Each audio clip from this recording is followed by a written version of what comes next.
The Israeli-Palestinian conflict is perhaps the most complex political issue of our time. Many have resorted to simply blaming one side or the other. But if we take the time to understand the history and correct our misconceptions, a potential path forward for the Palestinians begins to emerge. So let's start by trying to get the story straight and clear up 10 of the biggest misconceptions out there. Misconception number 1. Israel illegally stole land from the Palestinians. In 1947, the UN voted to give land to both the Jews and the Palestinians. The Jews accepted their partition and legally formed the State of Israel. The Palestinians rejected their partition and attacked. Even after losing the war, the Arabs still had most of the land from the UN ruling. Which leads us to misconception number 2. The surrounding Arab nations actually want to create a Palestinian state. So after the war, the West Bank and Gaza were controlled by Jordan and Egypt for 19 years. During that span, those governments never established a Palestinian state. Instead, they kept the land for their own use. Misconception number 3. The Arab nations want to solve the refugee crisis. Palestinians have settled in Arab nations throughout the Middle East. These nations could solve the crisis immediately by granting refugees equal rights, but instead, they refuse to let them vote, own land, or even study in public schools.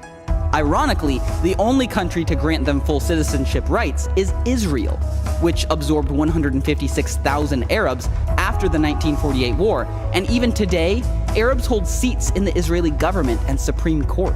Misconception number 4.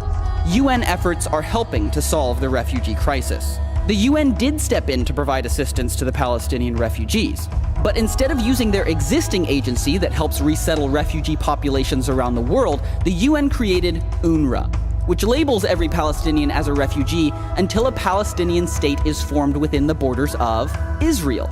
This makes it more difficult for Palestinians to thrive in their host countries and locks them into perpetual refugee status, passing it on to their children, grandchildren, and great-grandchildren, swelling the refugee population from 500,000 in 1949 to nearly 5 million today.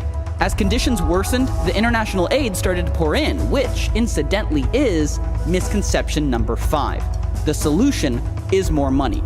Really? Western nations have given the Palestinians a ton of aid. Even taking inflation into account, they've been given 25 times more money per person than Europe was given to rebuild after World War II. Where's the stable economy? Where's the improved infrastructure?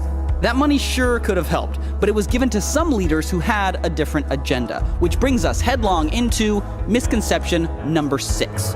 Forming a state is the primary goal of top Palestinian leaders. All of this international aid did go to help ease one man's suffering, Yasser Arafat. After his death, accountants hired by Arafat's own family discovered secret investments worth more than $1 billion. That income stream would be threatened if a new state was formed, which gives leaders like Arafat, or Mahmoud Abbas for that matter, $1 billion+ reasons to never actually sign a peace treaty. Which leads us to misconception number 7. Israel has a true peace partner. In the year 2000, desperate for a resolution, the Israelis elected Prime Minister Ehud Barak with a mandate to make peace with the Palestinians. Barak offered Yasser Arafat 94% of the land he demanded, except Jerusalem. Arafat flatly refused. President Clinton blamed the failure of the best chance at peace in 60 years squarely on Yasser Arafat. Which brings up perhaps the most common misconception of all. Number 8. Israel just needs to give up land for peace. The last time Israel tried this was in 2005. They forced thousands of Jewish settlers out of Gaza, and in exchange, the Palestinian leaders promised peace. But when the Israelis moved out, the Palestinians voted Hamas in.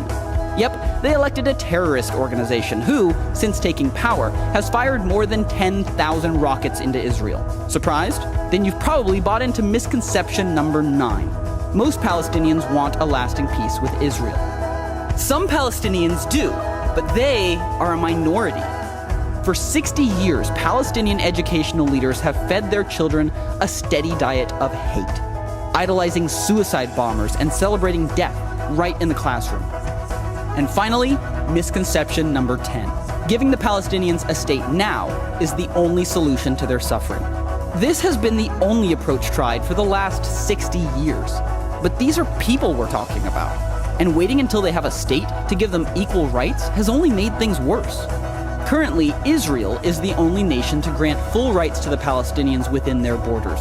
But by granting them equal rights in every nation where they live, we could immediately increase the